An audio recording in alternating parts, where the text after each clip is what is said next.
ఇది లంగ్స్ని కదా ఎఫెక్ట్ చేస్తుంది, గుండె జబ్బు ఉన్నవారు ఎందుకు వీరిలో ఎక్కువగా సివియర్ ఇన్ఫెక్షన్ వస్తుంది అనేది చూసినట్లయితే ప్రస్తుతం ఉన్న ఇన్ఫర్మేషన్ ప్రకారం బహుశా ఈ కోవిడ్ ఇన్ఫెక్షన్ కొందరిలో డైరెక్ట్గా హార్ట్ని అటాక్ చేయడం కానీ, అలాగే రెస్పిరేటరీ ట్రాక్ట్లో లంగ్లో చిన్న చిన్న థ్రాంబై అంటే చిన్న చిన్న బ్లడ్ వెజల్స్లో క్లాట్స్ ఉండటం మూలంగా హార్ట్ మీద స్ట్రెయిన్ పెరగటం కానీ, సహజంగానే రెస్పిరేటరీ ట్రాక్ట్ అంటే లంగ్స్ హార్ట్ ఒక యూనిట్గా అంటే కార్డియో రెస్పిరేటరీ సిస్టమ్ ఒక యూనిట్గా పనిచేస్తుంది కాబట్టి లంగ్స్ ఎఫెక్ట్ అయినప్పుడు సర్వసాధారణంగా హార్ట్ కూడా ఎఫెక్ట్ అవటం అనేది జరుగుతుంది.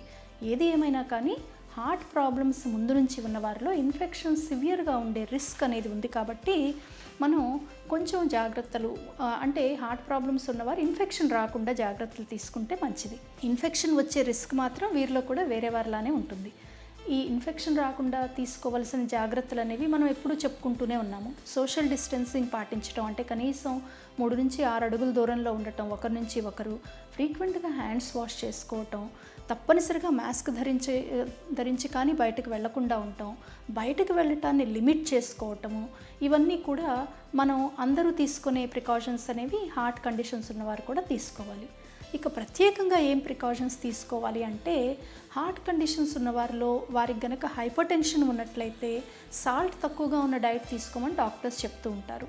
ఎప్పుడూ తీసుకున్నట్టే ఇప్పటివరకు ఎలాంటి జాగ్రత్తలు పాటించారో సాల్ట్ రెస్ట్రిక్టెడ్ డైట్ తీసుకోవటం, వెజిటబుల్స్ ఫ్రూట్స్ ఎక్కువగా ఉన్న ఆహారం తీసుకోవటం ఇది చాలా మంచిది. అలాగే హార్ట్ కండిషన్ ఉన్నవారు డయాబెటీస్ కూడా ఉన్నట్లయితే బ్లడ్ షుగర్స్ని చక్కగా కంట్రోల్లో ఉంచుకోవటం అంటే ఇంతకుముందు కనుక మీరు గ్లూకోమీటర్తో వారానికి ఒకసారి చెక్ చేసుకుంటే బహుశా వారానికి 2 సార్లు చెక్ చేసుకోవాల్సి రావచ్చు. ఎందుకంటే త్వరగా బ్లడ్ గ్లూకోజ్ పెరిగిన కొత్తలోనే కనుక గుర్తించినట్లయితే త్వరగా మెజర్స్ తీసుకోవటానికి కుదురుతుంది. అలాగే హార్ట్ ఫెయిల్యూర్ ఉన్నవారు ముందు నుంచి గనక heart failure, heart pumping capacity గనక కొంచెం తక్కువ ఉన్న వారిలో డాక్టర్స్ సాధారణంగా వాటర్ ఇంటేక్ కొంచెం లిమిట్ చేయటము, సాల్ట్ లిమిటేషను, ప్రత్యేకమైన డైట్ కొన్ని టిప్స్ అవి చెప్తూ ఉంటారు. వాటిని ఇప్పుడు కూడా కంటిన్యూ చేయటం, వెయిట్ చెక్ చేసుకుంటూ ఉంటాం. సాధారణంగా 1 కేజీ వారానికి 1 కేజీ కన్నా ఎక్కువ పెరిగాము అంటే హార్ట్ ఫెయిల్యూర్ ఉన్నవాళ్ళు జాగ్రత్త పడాలి. అలాగే సాల్ట్ ఇంటేక్ రెస్ట్రిక్ట్ చేసుకోవటం అనేది కూడా చాలా ముఖ్యమైనది. ఇంకా కొంతమంది హార్ట్ ఇర్రెగ్యులారిటీస్ ఉన్నవారు బ్లడ్ థిన్నర్స్ తీసుకుంటూ ఉంటారు.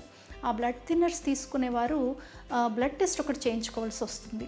వీరు బ్లడ్ థిన్నర్స్ జాగ్రత్తగా రెగ్యులర్గా వాడటమే కాకుండా ఆ బ్లడ్ టెస్ట్ని రెగ్యులర్గా, లక్కీగా మనకి హాస్పిటల్స్ ఓపెన్ ఉన్నాయి కాబట్టి బ్లడ్ టెస్ట్ అవసరమైతే సమయానుకూలంగా దాన్ని చేయించుకోవటం, డాక్టర్తో ఆ నెంబర్ చెప్పి అవసరమైతే మెడిసిన్ అడ్జస్ట్ చేయించుకోవటం అలాంటిది కంపల్సరీ. అలాగే చాలామంది యాస్ప్రిన్, క్లోపిడోగ్రిల్ లాంటి ట్యాబ్లెట్స్ తీసుకుంటూ ఉంటారు. వీటిని కూడా ఆపకుండా కంటిన్యూ చేయటం. జనరల్గా మీరు తీసుకునే మెడికేషన్స్ అన్నీ కూడా టైం ప్రకారం ఇంతకుముందు తీసుకున్నట్టే తీసుకోవటం. ఇంట్లో ఉంటున్నాం కదా, దినచర్య మారింది కదా అని వ్యాయామం చేయకుండా ఉండకుండా కనీసం ఇంట్లో అయినా మీరు చేసుకునే ఎక్సర్సైజెస్ కనీసం రోజుకి 30 మినిట్స్ ఇంతకుముందు ఎంత స్ట్రెయిన్ అయ్యేవారో ఇప్పుడు కూడా మీరు కనీసం అంత స్ట్రెయిన్ అవ్వాలి. అలాంటి ఎక్సర్సైజెస్ చేసుకోవటం అనేవి మీరు సహజంగా హెల్దీగా ఉండటానికి చాలా ఉపయోగపడతాయి. ఎప్పుడైతే మీరు సహజంగా మీరు ఇవన్నీ చేసుకుంటూ హెల్దీగా ఉన్నారో ఒకవేళ ఇన్ఫెక్షన్ వచ్చినా కూడా ఎదుర్కొనే శక్తి అనేది ఎక్కువగా ఉంటుంది.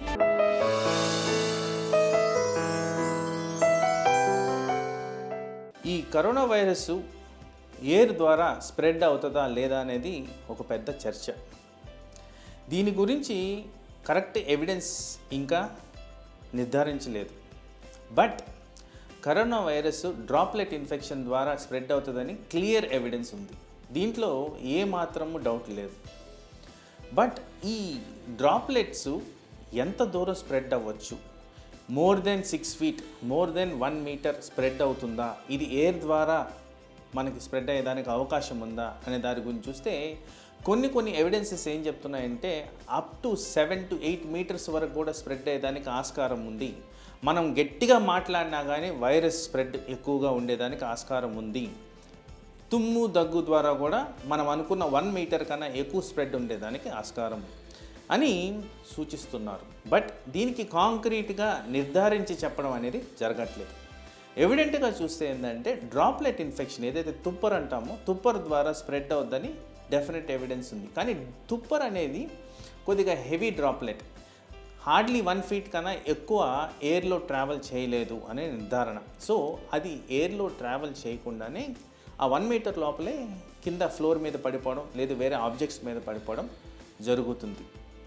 బట్ సైంటిఫిక్గా దీన్ని అనలైజ్ చేస్తే ఎక్కడైతే ఐసీయూల్లో పేషెంట్స్కి వెంటిలేటర్ సహకారం, నెబులైజర్సు, నాన్ వెంటిలేటరీ సపోర్ట్స్ ఇలాంటివి చేస్తున్నారో ఇక్కడ ఈ వైరస్ ఎయిర్లో ఉండేదానికి అవకాశం ఉన్నట్టు చూపిస్తున్నారు. దీన్ని ఇంగ్లీష్లో ఏరోజాల్స్ అంటారు.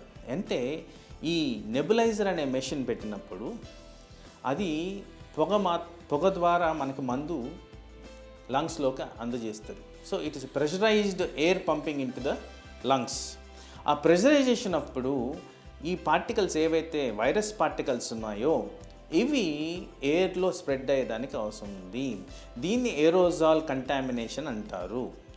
దీనికి ఎవిడెన్స్ ఉన్నట్టు చూపిస్తున్నారు. అలాగే ఎవరికైతే వెంటిలేటర్ అవసరం ఉంటుందో ఆ వెంటిలేటర్ ప్రక్రియ చేస్తున్నప్పుడు ఆ ట్యూబ్ ఇన్సర్షన్ జరిగేటప్పుడు ఈ వైరస్ గాలిలో వచ్చేదానికి ఆస్కారం ఉన్నట్టు చూస్తున్నారు. సో కాస్త క్లినికల్ ఎవిడెన్స్ ఉన్నా కానీ ఇంకా క్లియర్ కట్గా ఇది ఎయిర్ ద్వారా ట్రాన్స్మిట్ అవుద్దని ఎవిడెన్స్ అయితే కాంక్రీట్గా రావట్లేదు. బట్ ఇన్ పేషెంట్స్ ఎక్కడైతే సివియర్గా ఎఫెక్ట్ అయ్యి ఐసోలేషన్ యూనిట్స్లో, ఐసీయూ యూనిట్స్లో ఉన్నారో వీళ్ళల్లో ఈ ఏరియాస్లో ఈ spread of aerosol infection chances are very high. అందుకోసమే వీళ్ళకి జనరల్గా మేము N95 మాస్క్ని రికమెండ్ చేస్తున్నాం. ఎందుకంటే ఆ ఏరోజాల్ ఎయిర్ రిలేటెడ్ ఇన్ఫెక్షన్ ఉన్నప్పుడు N95 మాస్క్ ద్వారా ఆల్మోస్ట్ 99 to 100% మనకి ఇన్ఫెక్షన్ని కట్టేలు చేసేదానికి ఆస్కారం ఉంది.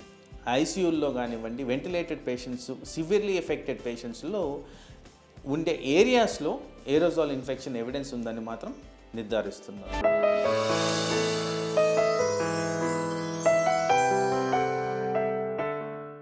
మొదలు మనం అర్థం చేసుకోవాల్సింది ఏంటంటే ఏదన్నా జబ్బు, ఏదన్నా జ్వరంలో జ్వరం యొక్క తీవ్రత అనేది 3 విషయాలపై ఆధారపడి ఉంటుంది. ఒకటి ఆ వైరస్ కానీ బ్యాక్టీరియా కానీ దాని గుణం, దాని స్వభావం ఒకటి. రెండవది ప్రతి మనిషి ఆ వైరస్ పట్ల ఎలా స్పందిస్తున్నాడు అనేటువంటి ఫ్యాక్టర్. దీన్ని మనం పోస్ట్ రెస్పాన్స్ అంటాం. మూడోది వాతావరణం. ఈ 3 అంశాల వలన ఏ ఇన్ఫెక్షన్లో కానివ్వండి, ఇప్పుడు ఫర్ ఎగ్జాంపుల్ మనం కోవిడ్ కనుక తీసుకుంటే కోవిడ్లో మనం ఒక కంప్లీట్ స్పెక్ట్రమ్ని చూస్తున్నాం. అంటే కొంతమందిలో ఇన్ఫెక్షన్ వచ్చినా వాళ్ళకి ఎటువంటి సిమ్టమ్స్ లేకుండా ఉంటున్నటువంటి వాళ్ళు 5% దాకా ఉంటున్నారు. 75% దాకా చాలా మైల్డ్ సిమ్టమ్స్ తోటి 1 లేదా 2 రోజుల పాటు తేలికపాటి జ్వరము, జలుబు, దగ్గు, గొంతు నొప్పి, ఒళ్ళు నొప్పులు, నీరసము, నిస్సత్వ, 2-3 విరోచనాలు, ఇంతే సిమ్టమ్స్తో ఆగిపోతున్నాయి. వెరస్ కొంతమందిలో మాత్రం ఒక 20% మందిలో అంతకంటే ఎక్కువగా ఆయాసం కానివ్వండి ఇలాంటి సిమ్టమ్స్ చూస్తున్నాం. 5% మందిలో వెంటిలేటరీ సపోర్టు, ఐసీయూలో ఉంచటము, ఈ అవసరం దాకా రావటం, ప్రాణాంతకంగా ఉండటం, ఇది జనరల్గా మనం చూస్తూ వస్తున్నాం ప్రపంచం అంతటా కూడా. మన దగ్గర కూడా ఇంకా ఇంతకంటే కూడా ఏసిమ్టమాటిక్ కేసెస్ ఎక్కువగా ఉండటం, క్రిటికల్ కేసెస్, పర్సనాలిటీ అంటే మార్టాలిటీ రేట్ అనేది మన దగ్గర అప్రాక్సిమేట్లీ అరౌండ్ 3% కంటే తక్కువగా ఉంటుంది మన దగ్గర. సో ప్రపంచవ్యాప్తంగా కన్నా కూడా మన దగ్గర మార్టాలిటీ రేట్ తక్కువగా ఉంటుంది. సో ఈ వ్యత్యాసం ఎందుకు ఉంటుంది? ఎందుకు కొంతమందిలో ఎటువంటి సిమ్టమ్సే రావట్లేదు, ఎందుకు కొంతమందిలో మైల్డ్గా ఉంటున్నాయి, కొంతమందిలో ఎందుకు సివియర్గా ఉంటుంది అనే విషయంపై అధ్యయనం జరుగుతున్నాయి. ఇదే సందర్భంలో మనం మిగతా అసలు ఇప్పటిదాకా మనకు తెలిసినటువంటి రిస్క్ ఫ్యాక్టర్స్ గురించి కూడా ఒకసారి మనం అవగాహన పెంచుకోవాల్సిన అవసరం అంతే.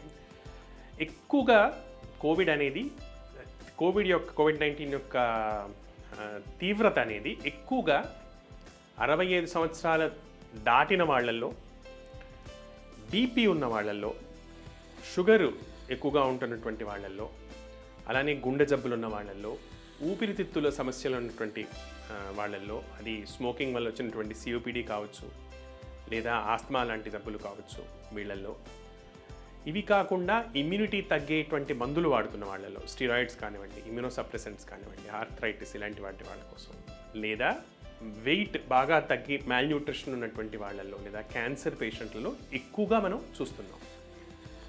వీటిలో స్థూలకాయం అనేది కూడా ఒక ఇండిపెండెంట్ రిస్క్ ఫ్యాక్టర్గా మనం ఇప్పటి నుంచి పరిగణించాల్సిన అవసరం ఎంతనే ఉండవచ్చు. సో ఇటువంటి పరిస్థితుల్లో ముఖ్యంగా మనం అర్థం చేసుకోవాల్సింది ఏంటంటే, ఒకటి ఫిట్నెస్ మెయింటైన్ చేయడం అనేది చాలా ఇంపార్టెంట్. ఫిట్నెస్ అనేది రెస్పిరేటరీ ఎక్సర్సైజెస్ కావచ్చు, అంటే యోగా ప్రాణాయామం లాంటి ఎక్సర్సైజెస్ కానివ్వండి, లేదా బేసిక్ ఎక్సర్సైజెస్ కానివ్వండి, ఇవి చేయటం అనేది చాలా ఇంపార్టెంట్. రెండవది బ్యాలెన్స్డ్ డైట్ ఉండటం, అంటే పూర్తి వెయిట్ లాస్ రెజిమ్స్లోకి వెళ్లకుండా, అలానే పూర్తిగా పట్టింపు లేకుండా చిరుతిండ్లు అవి తింటూ ఉండటం లేకుండా బ్యాలెన్స్డ్గా భోజనం చేయటం, టైంకి భోజనం చేయటం, మితంగా ఎక్సర్సైజ్ అండ్ మితంగా అంటే యాడిక్వేట్ ఫిట్నెస్ మెయింటైన్ చేయటం.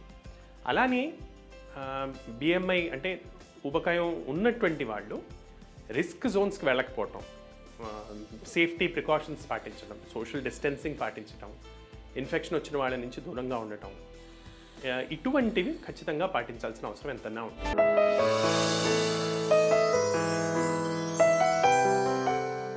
ఈ వైరస్ ఒకరి నుంచి ఒకరికి సంక్రమించేది కాబట్టి అవతల వ్యక్తి దగ్గినప్పుడు తుమ్మినప్పుడు ఆ తుంపర్లలో ఈ క్రిములు బయట ఉండి కొద్దిసేపు అట్మాస్ఫియర్లో ఉండిపోయి చుట్టుపక్కల ఏవైతే బల్లలు కావచ్చు, చైర్లు కావచ్చు, వాళ్ళు దగ్గినప్పుడు చేయి అడ్డు పెట్టుకున్నప్పుడు చేతిలో కావచ్చు, లేదంటే కర్చీఫ్ అడ్డు పెట్టుకుంటే కర్చీఫ్లో కానీ ఆ వైరస్ కణాలు చాలా రోజులు గంటలు ఉండిపోతాయి అన్నమాట. సో ఎవరైతే ఇలా తెలియక చేయి అడ్డం పెట్టుకొని దగ్గారో వాళ్ళు ఏదన్నా ప్రదేశాన్ని ముట్టినప్పుడు, లేదంటే డోర్స్ తీసేటప్పుడు హ్యాండిల్స్ని వాడినప్పుడు, ఏదైనా పరికరాలను పట్టుకున్నప్పుడు అక్కడ ఆ వైరస్ క్రిములు ఉండిపోతాయి. కాబట్టి నెక్స్ట్ ఎవరైతే అదే సర్ఫేసెస్ని ముట్టుతారో వాళ్ళకి తెలియకుండానే వాళ్ళ చేతులకి ఈ వైరస్లు అంటుకొని, సాధారణంగా మనం మొహం, కళ్ళు, ముక్కు తుడుచుకుంటూ ఉంటాం కదా, అలానే ఈజీగా మళ్ళీ అవతల వ్యక్తికి వెళ్ళిపోతాయి. ఈ వైరస్ ఇన్ఫెక్షన్తో ఉన్న ముఖ్యమైన ప్రాబ్లం ఏంటంటే వైరస్ వ్యాధిగ్రస్తులకు కూడా చాలామంది ఏసిమ్టమాటిక్ ఉంటారు. అంటే వాళ్ళ శరీరంలో వైరస్ ఉన్నప్పటికీ వాళ్ళకి ఏ రకమైన సిమ్టమ్స్ ఉండవు కాబట్టి వాళ్ళు మిగతా వారితో సొసైటీలో అన్ని రకాలుగాను కలిసిపోయి ఉంటారనమాట. సో వాళ్ళ నుంచి మిగతా వారికి స్ప్రెడ్ అయ్యే ఛాన్స్ ఎక్కువ ఉంటుంది. అందుకనే మనం ఈ ఫిజికల్ డిస్టెన్స్ గురించి మాట్లాడుకోవడం, ఫ్రీక్వెంట్గా హ్యాండ్ హైజీన్ వీలైనంత వరకు సోప్ వాటర్తో కానీ, లేదంటే 70% ఆల్కహాల్తో చేతుల్ని నీట్గా కడుక్కోవడం, శానిటైజ్ చేసుకోవడం, కాఫ్ ఎటిక్విటీ దగ్గినప్పుడు తుమ్మినప్పుడు ఇలా చెయ్యి అడ్డం పెట్టుకొని దగ్గడం, తుమ్మడం, కంపల్సరీగా మాస్క్ ధరించడం. ఆ మాస్క్ ప్రతి ఒక్కరు N95 ధరించాలని అవసరం లేదు. 3 లేయర్డ్ సర్జికల్ మాస్క్ కానీ, లేదంటే థిక్గా ఉన్న ఈ కర్చీఫ్ కూడా సరిపోద్ది అనమాట. పెట్టుకున్నప్పుడు ఏ సిమ్టమాటిక్ వ్యక్తి దగ్గినప్పుడు మిగతా వారికి ఆ కణాలు వైరస్ క్రిములు వెళ్ళే సంక్రమించే ఛాన్సెస్ తగ్గిపోతాయి. అలా కాకుండా చుట్టుపక్కల ఉన్నవారు అందరూ కానీ మాస్కులు కానీ ధరిస్తే ఒకరి నుంచి ఒకరికి సంక్రమించే కెపాసిటీ ఏదైతే ఉంటుందో వైరస్ చాలా వరకు తగ్గిపోతుంది అనమాట. ఈ రకంగా మనం ఫిజికల్ డిస్టెన్స్ మెయింటైన్ చేస్తూ ఫ్రీక్వెంట్గా హ్యాండ్స్ శానిటైజ్ చేసుకోవడం, డోర్ నాబ్స్ ఇంటి దగ్గర కూడా ఏవైతే ఉంటాయో ఎక్కువ ఎవరైతే టచ్ చేస్తుంటారో వాటిని శానిటైజ్ చేసుకోవడం, 70% ఆల్కహాల్తో, తప్పనిసరిగా ముక్కుకి మాస్క్ ధరించడం, సరైన పోషకమైన ఆహారం తీసుకోవడం, ముఖ్యంగా హై ప్రోటీన్స్ ఉండేవి తీసుకోవడము, మనకి ఏవైతే ఫ్రూట్స్ చాలా వరకు యాంటీ ఆక్సిడెంట్స్ ఉంటాయి ఆ ఫ్రూట్స్ని తీసుకోవడం, సిట్రస్ ఫ్రూట్స్ కావచ్చు. చాలామంది ఏంటంటే ఈ న్యాచురల్ యాంటీబయాటిక్స్ లాగా ఏవైతే మనకి ముందు నుంచి అవైలబుల్ ఉన్నాయో, పసుపు, ఇటువంటివి కొన్నిటిని ఆ పాలల్లో కలుపుకొని తాగడం, గోరువెచ్చని నీళ్ళు తాగడం, ఏదైనా తినేది తాగే ఆహారం వేడివేడిగా ఉండేటట్టు చూసుకోవడం, ఈ జాగ్రత్తలు కానీ పాటిస్తే ఈ వైరస్ బారిన పడకుండా, ఈ కోవిడ్-19 వ్యాధిగ్రస్తులు కాకుండా మనల్ని మనం ఈజీగా కాపాడుకోవచ్చు.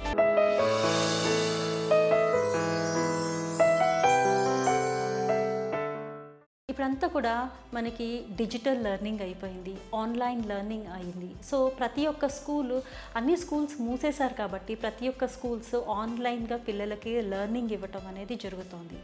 సో ఇప్పుడు మనం ఏం చేయాల్సి ఉంటుంది అంటే పేరెంట్స్ అందరు కూడా పిల్లల వాళ్ళ యాక్టివిటీస్ తెలుసుకోవడం కోసం కానీ, ఎలాంటివి వాళ్ళ స్కెడ్యూల్ తెలుసుకోవడం కానీ, పిల్లల గురించి వాళ్ళు ఏం చదువుకోవాలి ఆర్ ఎనీ యాక్టివిటీస్ ప్లాన్ చేసుకోవడం కానీ, ఇవన్నీ కూడా రెగ్యులర్గా టీచర్స్తో కానీ ఆర్ ఎవరైతే కన్సర్న్డ్ అథారిటీ ఉంటారో వాళ్ళతో టచ్లో ఉన్నప్పుడు ప్రాపర్గా గైడెన్స్ అనేది పేరెంట్స్కి దొరుకుతుంది. అలాగే చిల్డ్రన్కి కొంతవరకు సపోర్ట్ చేసిన వాళ్ళు కూడా అవుతారు. అదే కాకుండా పేరెంట్స్ ప్రతి ఒక్క స్కూల్కి కొన్ని కమ్యూనిటీస్ ఉంటాయి, ఫోరమ్స్ ఉంటాయి, పేరెంట్స్ గ్రూప్స్ ఉంటాయి.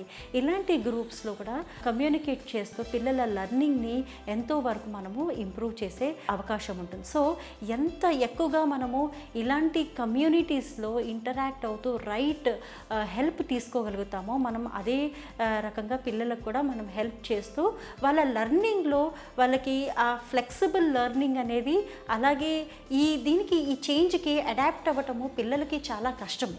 సో అందుకని పేరెంట్స్ ఎక్కడికక్కడ టీచర్స్తో ఇంటరాక్ట్ అవుతూ, వేరే పేరెంట్స్తో గ్రూప్లో కూడా ఇంటరాక్ట్ అవుతూ పిల్లలకి ఎప్పుడైతే కొంతవరకు తోడ్పడతారో వాళ్ళకి మనోధైర్యం అనేది పెరుగుతుంది. లెర్నింగ్ సెషన్స్ మీరు ప్లాన్ చేసేటప్పుడు initially you have to plan. Suppose మీకు ఒక 30 minutes ఆర్ 45 minutes మీరు ఇవాళ మీ పిల్లాడిని చదివించాలి అని అనుకున్నారు. So start with 10 minutes. అంటే గ్రాడ్యువల్లీగా మీ లెర్నింగ్ సెషన్స్ని ఎలా మీరు పొడిగించాలంటే, మీరు ఒక గోల్ తీసుకొని ఆ గోల్ 30 minutes అయినప్పుడు ఒక 10 minutes 15 minutes మీరు దానికి స్పెండ్ చేయాల్సిన అవసరం ఉంటుంది.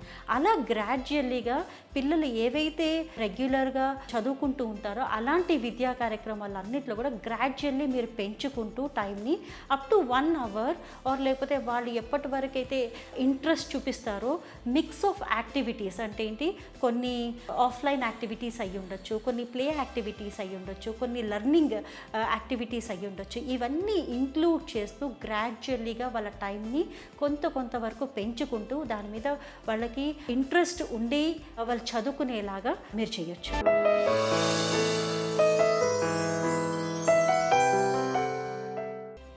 మీలో మ్యారీడ్ కపుల్స్ చాలామంది ఉంటారు ఈరోజు నేను మాట్లాడేవాళ్ళు. మీకు పెళ్ళైన తర్వాత మీ ఇద్దరు ఒకే ఇంట్లో ఒకే దగ్గర ఇన్ని రోజులు కలిసి ఎప్పుడైనా ఉన్నారా? పొద్దున్న నుంచి సాయంత్రం వరకు మీ భర్త బయటికి పోకుండా, మీరు బయటికి పోకుండా, ఎక్కడికి ట్రావెల్ చేయకుండా ఇదే ఫస్ట్ టైం ఉంటుంది. అది 30 ఏళ్ళు కావచ్చు, 40 ఏళ్ళు కావచ్చు, 50 ఏళ్ళు కావచ్చు, మ్యారేజ్ అయ్యి ఇదే ఫస్ట్ టైం మీరు ఇంత ఎక్కువ టైం ఒకరితో ఒకరికి స్పెండ్ చేయడం. కాబట్టి ఇద్దరు భార్యాభర్తలు ఒకరితో ఒకరు ఎక్కువ టైం స్పెండ్ చేస్తున్నారు. కాబట్టి ఇక్కడ గోల్డెన్ ఆపర్చునిటీ మీ ఇద్దరి మధ్య రిలేషన్ పెంచుకునేదానికి. ఎందుకు చెప్తున్నానంటే ఈ మాట, ఎప్పుడైతే ఒక ఇంట్లో భార్యాభర్త, ఆ గృహిణి, ఆ భర్త ఇద్దరు ఒక విధంగా ఆప్యాయతలు పెంపొందించుకున్నారో ఆ ఫ్యామిలీలో రిలేషన్షిప్స్ బెటర్ అవుతుంది, స్ట్రెస్ తగ్గిపోతుంది. పెళ్ళప్పుడు 7 అడుగులు నడుస్తాం. సో ఆ స్ఫూర్తితో నేనేం చెప్తున్నా అంటే, భార్యాభర్తలు ఇద్దరు మీ ఇద్దరి మధ్య రిలేషన్షిప్ పెంపొందించుకోండి. ఇది ఒక టైప్ ఆఫ్ హనీమూన్ లాగా. నేను చాలాసార్లు చెప్తుంటాను, పిల్లలు పెద్దవాళ్ళు అయిపోతారు, చదువుకున్నానికి వెళ్ళిపోతారు, పెద్దవాళ్ళు ఎక్కడ ఉంటారు, వైఫ్ అండ్ హస్బెండ్ ఇక్కడ. This is the second honeymoon. ఈ సెకండ్ హనీమూన్ అనేది దాన్ని ఏ విధంగా మానసికంగా పరిపక్వతతో ఒకరినొకరు అండర్స్టాండ్ చేసుకునే దానికి బెటర్గా అవుతుంది అనేది ఇది చాలా చాలా చాలా ఇంపార్టెంట్ అవుతుంది. ఇక్కడ ఎందుకని చెప్తానంటే, ఒక కొత్తగా ఒక ఎక్స్పీరియన్స్ని డెవలప్ చేసుకోండి. భార్యాభర్త అన్నప్పుడు నేను ఫస్ట్ భర్త అని చెప్తాను. భర్త అంటే భరించేవాడు. సో మగవాని మీదనే నేను ఎక్కువ రెస్పాన్సిబిలిటీ పెడుతున్నాను. ఈ ఫ్యామిలీని మేనేజ్ చేసుకునేది అనేది మీ చేతిలో ఉంది. అండ్ ఎస్పెషల్లీ గృహిణి, వైఫ్, ఇక్కడ ఇంకో ప్రాబ్లం ఉంది. ఇద్దరు ఎక్కువసేపు కలిసి ఉంటే ఆర్గ్యుమెంట్స్ పెరిగిపోతాయి, గొడవలు పెరిగిపోతాయి. ఇక్కడ మన పెద్దోళ్ళు ఏదో చెప్పారు, కలకంటి కంట కన్నీరొలికినా అది మంచిది కాదు ఈ ఫ్యామిలీకని. ఆ విధంగా మీ ఇంట్లో ఆడమనిషి కన్నీళ్ళు అలకుండా చూసుకోండి. ఇక్కడ ఇంకోటి కూడా చెప్తానండి, చాలా చాలా ఇంపార్టెంట్. ఈ భార్యాభర్తలు ఇద్దరి మధ్య సఖ్యత పెరిగేదానికి, ఇద్దరి మధ్య అన్యోన్యం ఉండేదానికి ఇంకోటి కూడా, ఈ సైకలాజికల్ ప్రాబ్లమ్స్ ఎక్కువైనప్పుడు, అంటే దీనివల్ల డిప్రెషన్ వస్తుందని చెప్పాను, కానీ డిప్రెషన్ జనరల్గా లేడీస్లో ఎక్కువ ఉంటుంది. డిప్రెషను మేల్స్ ఫీమేల్స్ చూస్తే ఎవ్రీ 1 మ్యాన్కి 2 లేడీస్కి వస్తుంది. ఫ్యామిలీలో లేడీ డిప్రెషన్లో పోతే ఇక్కడ 2 పాయింట్స్ ఉన్నాయి. అది తొందరగా ఐడెంటిఫై చేయడం, తొందరగా ట్రీట్మెంట్ తీసుకోవడం 2 ఇంపార్టెంట్. ఎందుకంటే ఏ రోజైతే ఫ్యామిలీలో లేడీ డిప్రెషన్ తోటి ఫంక్షనింగ్ సరిగా లేదు, ఆ మొత్తం ఇంట్లో పరిస్థితి అంతా చిన్న భిన్నం అయిపోతుంది. పిల్లల్ని సరిగ్గా చూసుకుందానికి ఉండదు, మొత్తం ఉంటాం. రెండోది కూడా ఉంది, ఎప్పుడైతే గృహిణికి డిప్రెషన్ వచ్చినప్పుడు ఒకటి జెనెటిక్గా పిల్లలకి రిస్క్ ఎక్కువ ఉంటుంది, రెండోది చైల్డ్ చూసుకోవడం లేకుండా వల్ల చిల్డ్రన్కి మళ్ళీ డిప్రెషన్ వచ్చేదానికి ఛాన్స్ ఉంటుంది. సో ఫస్ట్ థింగ్ ఈజ్, ఇటువంటి జరిగినప్పుడు ఇమ్మీడియట్గా దానికి చూసుకునేదానికి, దానికి కేర్ తీసుకునేదానికే, డిప్రెషన్ ట్రీట్మెంట్ చేసుకునే దానికి కూడా చాలా చాలా ఇమ్మీడియట్గా important. So most important thing, wife and హస్బెండ్గా మీ ఇద్దరు ఒక సెకండ్ హనీమూన్ అనుకోండి. మీ ఇద్దరు రిలేషన్షిప్ని పెంపొందించుకోండి, రిలేషన్షిప్ని డెవలప్ చేసుకోండి, రిలేషన్షిప్ని బెటర్గా చేసుకుందానికి చూడండి. అది ఫస్ట్ థింగ్ అనేది నేను చెప్తాను. ఆ సప్తపది 7 అడుగులు నడిచినప్పుడు ఏ విధంగా అయితే అది ఒక ప్రామిస్ చేసుకొని వచ్చారో, ఈరోజు మళ్ళా దాన్ని ఫైండ్ ఇట్ అవుట్ చేసుకోండి.